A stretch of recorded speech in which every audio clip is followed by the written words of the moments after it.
A new beginning. The quiet years Clara was 38. A soft-spoken woman with a warm smile that hid years of quiet endurance. She lived in a small coastal town where the waves whispered secrets to the shore. Her husband Daniel was 42, a fisherman with hands rough from nets and a heart that once sang with dreams. They had been married for 15 years, their love a steady flame that flickered through life's storms. They had a daughter, Lily, who was 11, with bright eyes and a laugh that could chase away clouds. In the early years, Clara and Daniel were inseparable. They'd walk along the beach at dusk, barefoot, sharing stories of their childhoods. They had a tradition of collecting smooth pebbles from the shore, each one a memory of a moment they cherished. They'd place them in a glass jar on their kitchen windowsill, a mosaic of their love. Their small cottage was alive with warmth. Daniel's guitar strumming in the evenings, Clara's humming as she baked bread, and Lily's giggles as she danced between them. But time, like the tide, had a way of eroding things. About a year ago, Daniel started to change. He'd come home from the docks later than usual, his face lined with exhaustion. He'd sit at the table, staring at his plate, barely speaking. The guitar gathered dust in the corner. The pebble jar hadn't gained a new stone in months.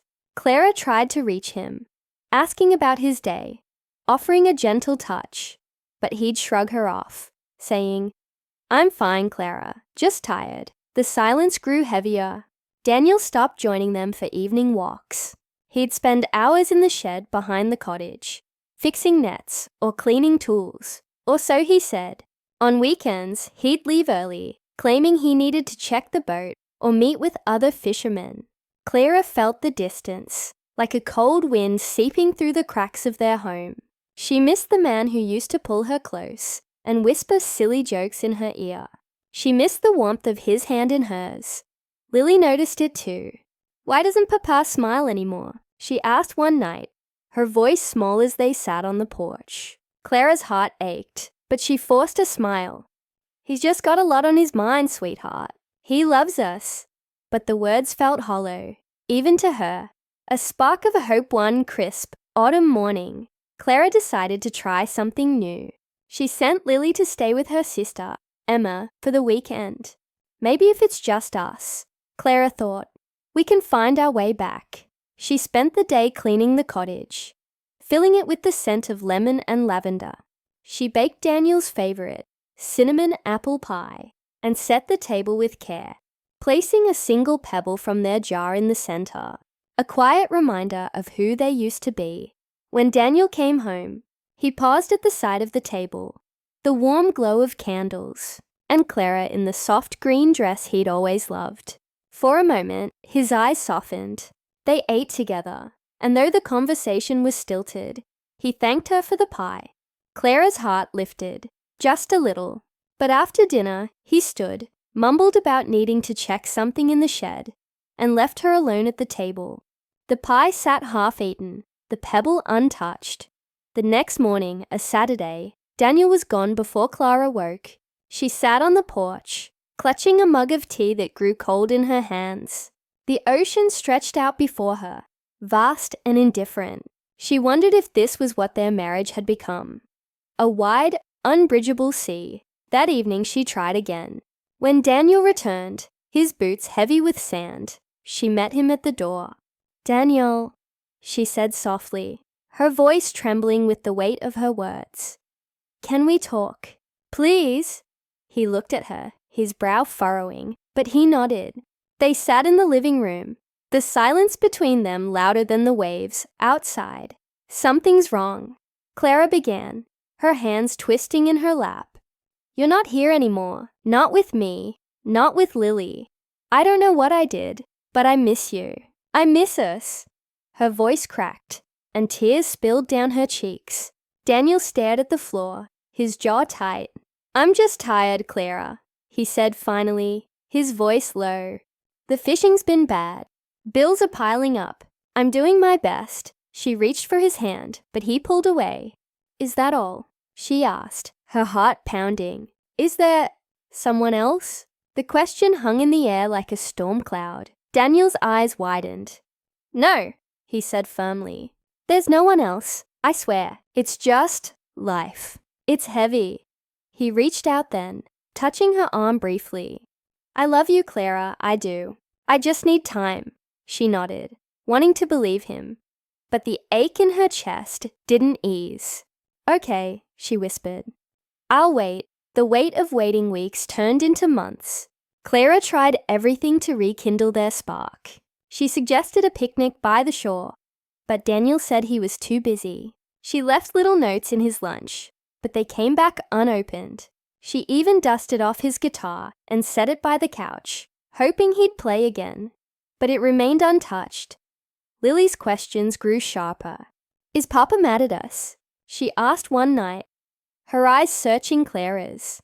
Clara hugged her tightly, whispering, No, sweetheart, he's just lost for a bit.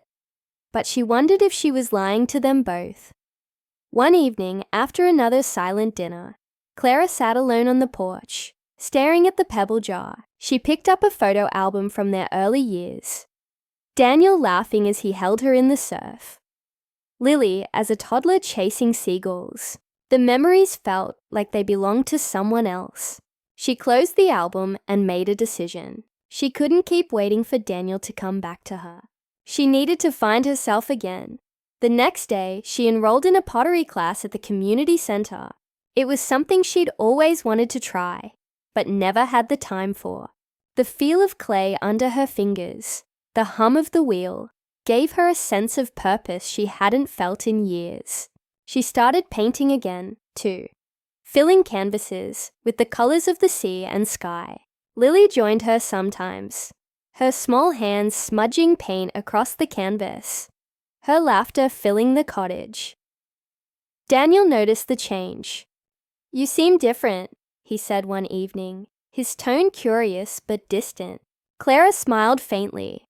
I'm trying to be happy, she said simply. He nodded but said nothing more.